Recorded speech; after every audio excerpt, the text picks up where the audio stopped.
Welcome to the Graduate Student Seminar Series on creating your curriculum vitae, or VITA or CV for short, presented by the Center for Career and Professional Development.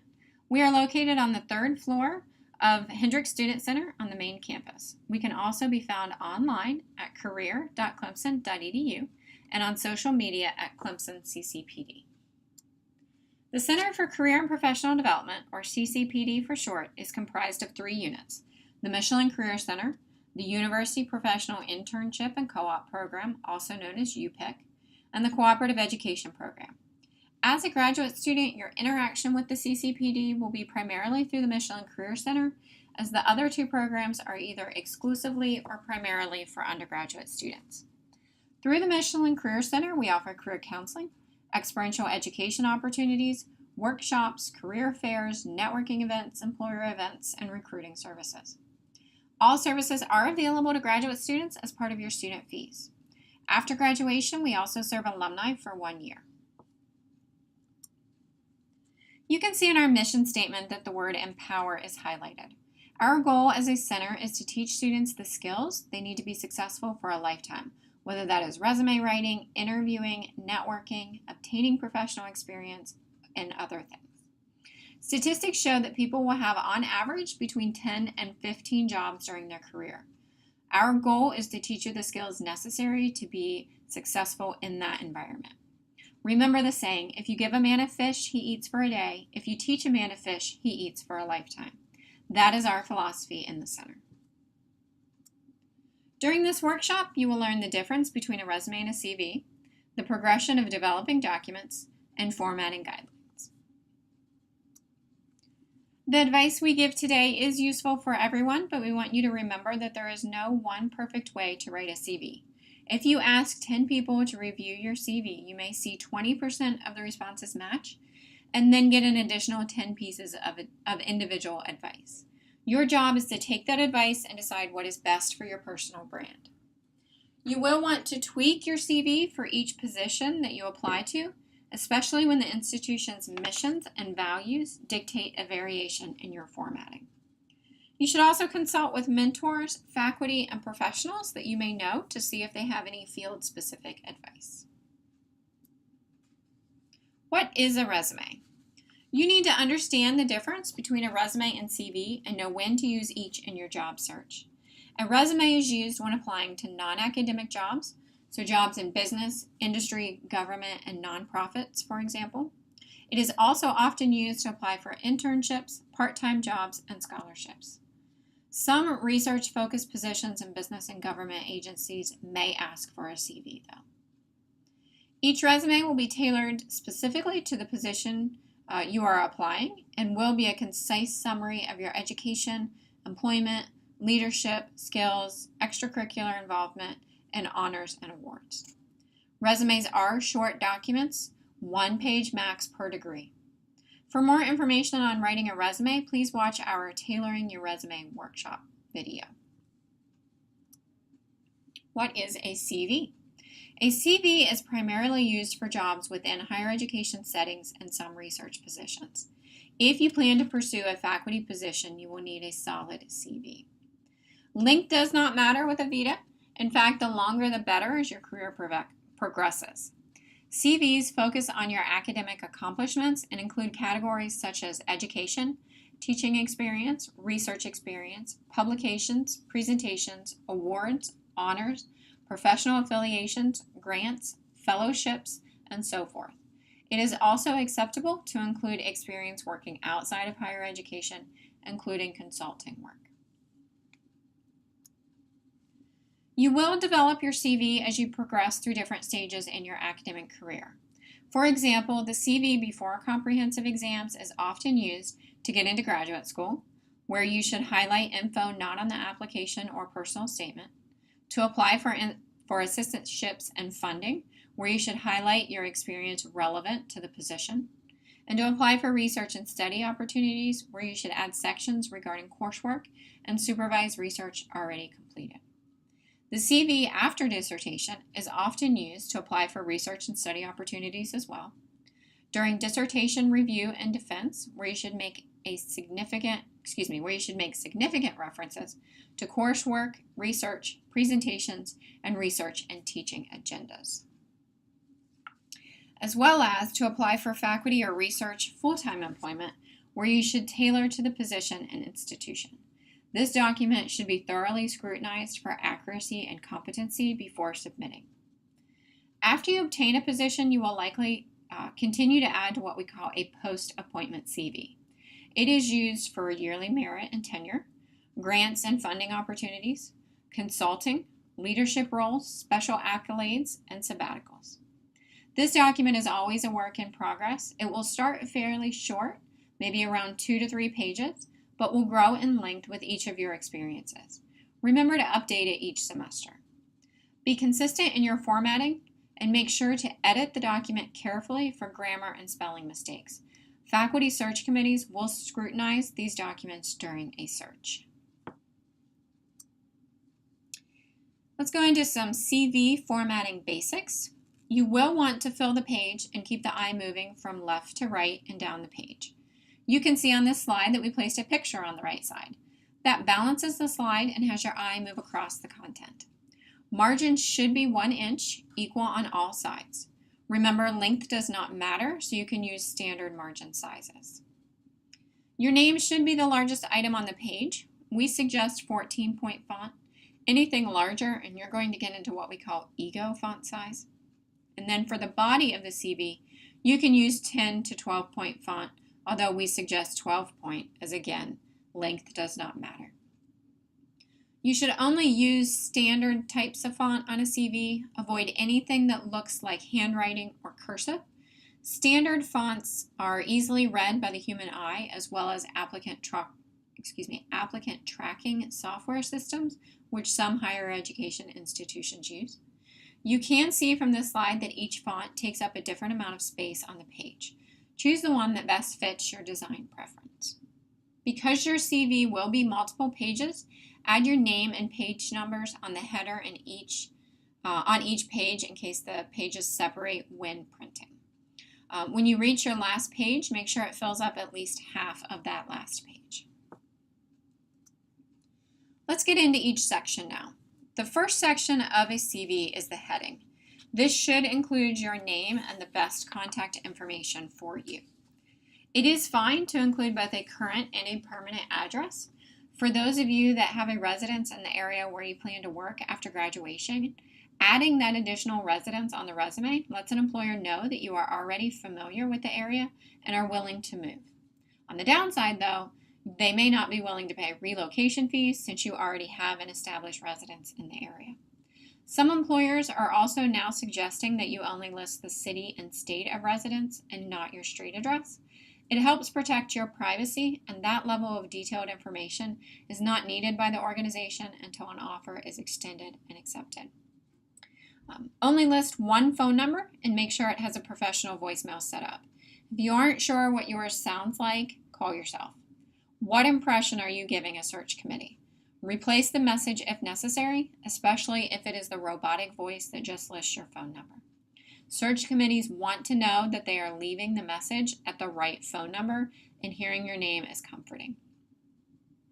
We suggest using your Clemson email on your resume. However, if you do not regularly use that email, you can use a private address. Make sure it is a professional email, typically your name with @Gmail or another email provider. If your email is something like ilovedogs@gmail.com, please do not use that. What impression are you giving the search committee? Not a professional one. You can add a LinkedIn URL if you have the short personalized URL. If you have a website that showcases your work, you can also add that information here in the heading. Education should always be listed on the CV, and it is usually the first section. This section should include every degree you have completed or have in progress, graduate degrees first, and then bachelor's. Write the degree in long form, not abbreviated. Include expected or anticipated with the date of graduation. Do not include the start date of the degree. Add PhD candidate to signal that you are in the post-comps or final stages of your program. The institution's name and location should be listed, as not everyone knows where every college is located. If you had a minor, concentration, or emphasis area with any of your degrees, those should be included as well. Add your dissertation or thesis title along with the chairperson to the appropriate degrees in the education section. It is also appropriate to list your cognate if you had one with your program. You can see an example on the slide. If you prefer the university to be listed first, you can flip those two lines. This is also a good example of filling the page, as mentioned earlier, and keeping the reader's eye going from left to right and down. Be consistent and format all of your education in the same manner. As with the resume, the experience sections are the most important sections of the CV.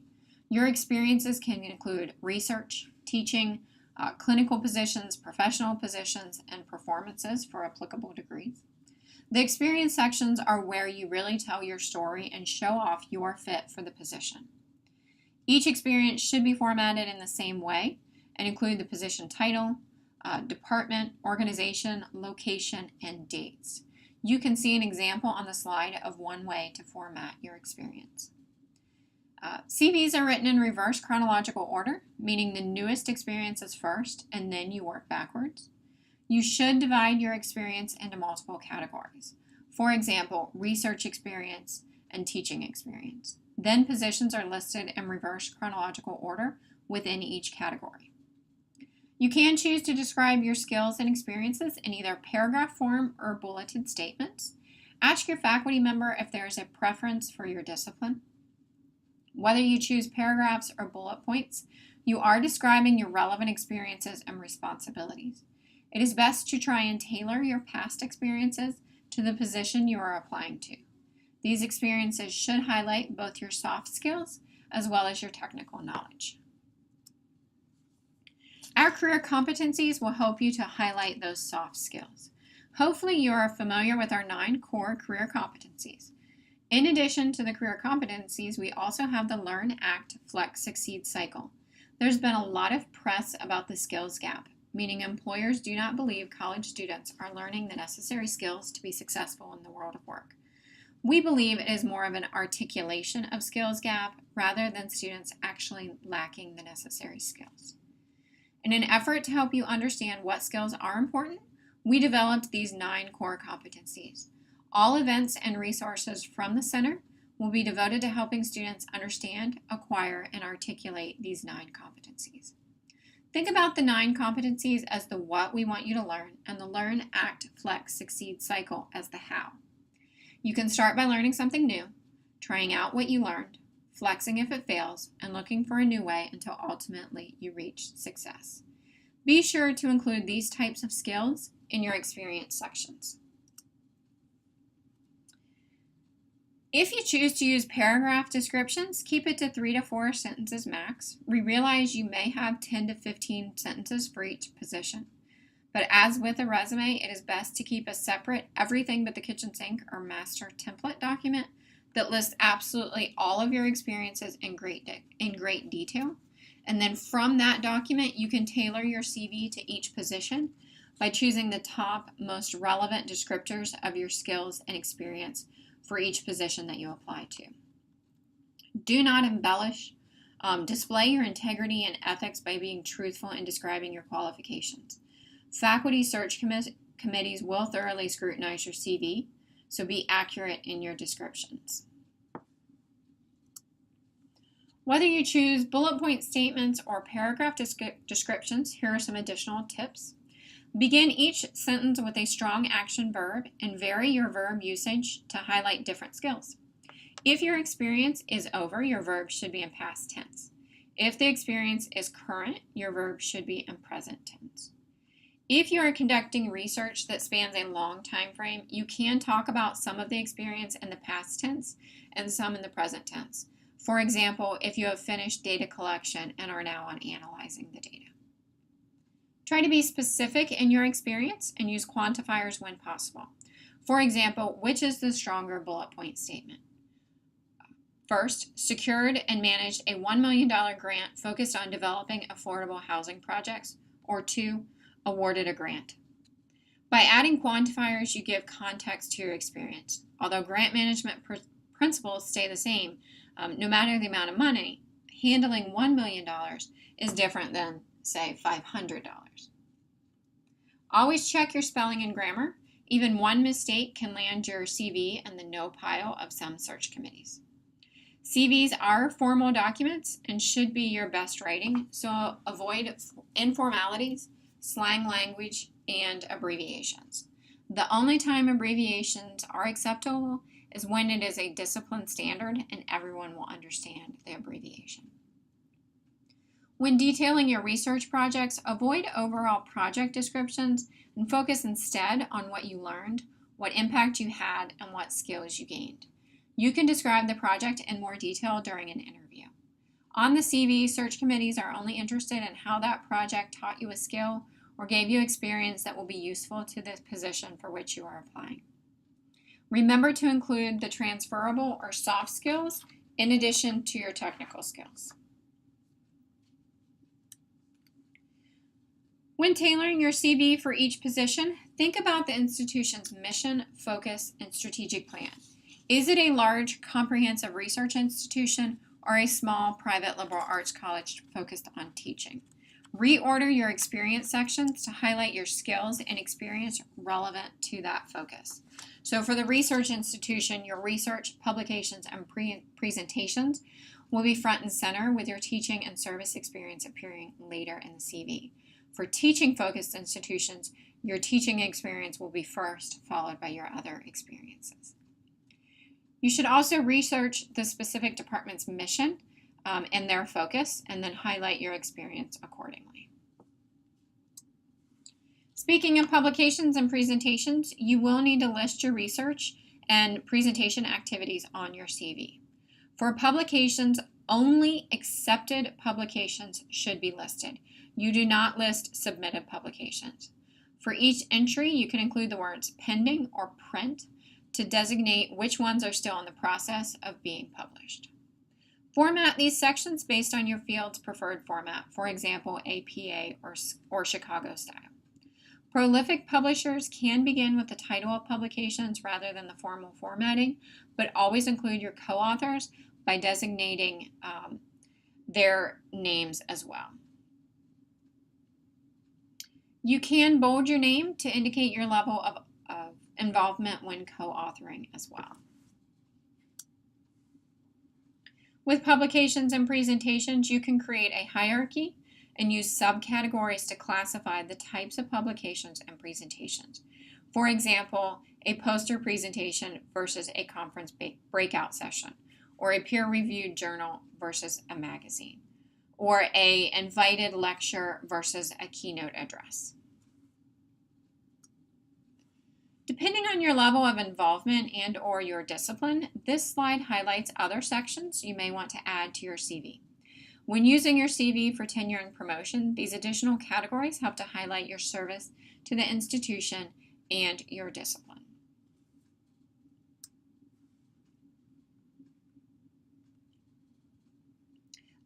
Let me back up a second. This graph illustrates some additional skills categories that might be relevant to your discipline and your job search, such as language skills, computer skills, laboratory skills, and technical skills. Again, this slide shows other sections to consider, and you can see an example of an areas of expertise that would focus on your research and your teaching areas that you are currently interested in pursuing. As we wrap up, let's summarize some important points. Have multiple people review your CV. What is their first impression? Is it appealing to read? Is the formatting consistent? Are there any spelling or grammar mistakes? It is easy to overlook mistakes when you read your own document several times. Make sure your document is tailored to the position for which you're applying. Are you focusing on the right types of experiences? When applying to faculty positions, you may also be asked to submit additional materials. This slide highlights the most common materials. The Graduate School Writing Center Office of Teaching Effectiveness and Innovation and our office can help you draft and edit the philosophy statements as well as some of these other documents. If you are considering a non-academic career with your PhD, you can check out Versatile PhD. We provide basic access to this web resource. The intended focus of the site is to help educate PhDs and ABDs on non-academic career options. First-person narratives are offered from those that have explored careers outside the academy. When you first visit the site, you choose to enter the STEM or the Humanities and Social Sciences path. This site posts jobs and hosts forums and meetups. Check out our career fairs and other events. The fall career fair is generally held in September. The spring career fair is generally held in late January or early February. We do offer some discipline-specific career fairs as well. Also, check out our events page for exact dates and more information about our upcoming events and services. On this slide, you see our full offering of services and programs available to you as a graduate student. If you need more help, you can find us on the 3rd floor of Hendricks Student Center on the main campus, Monday through Friday from 8 a.m. to 4:30 p.m. or online at career.clemson.edu or on social media at Clemson CCPD. Give us a call at 864-656-6000 or our appointment line at 864-656-0440. During the fall and spring semesters, we offer drop-in career counseling Monday through Friday from 1:30 to 4 p.m. See our website for summer hours. These are for quick questions and last 10 to 15 minutes. They are great opportunities to briefly talk to a career counselor about one topic of interest. During the fall and spring semesters, we offer appointments Monday through Friday from 10 a.m. to noon and 1:30 to 4 p.m. See our website for summer hours. These are great when you need to talk to a career counselor about multiple topics or would like to spend more time discussing a topic. You must call ahead for an appointment, and they last 30 or 60 minutes depending on the topic. For example, mock interviews last 60 minutes. Thank you for viewing our workshop. If you have any questions, please do not hesitate to call us at 864-656-6000 or come in for drop-ins or an appointment. Thanks.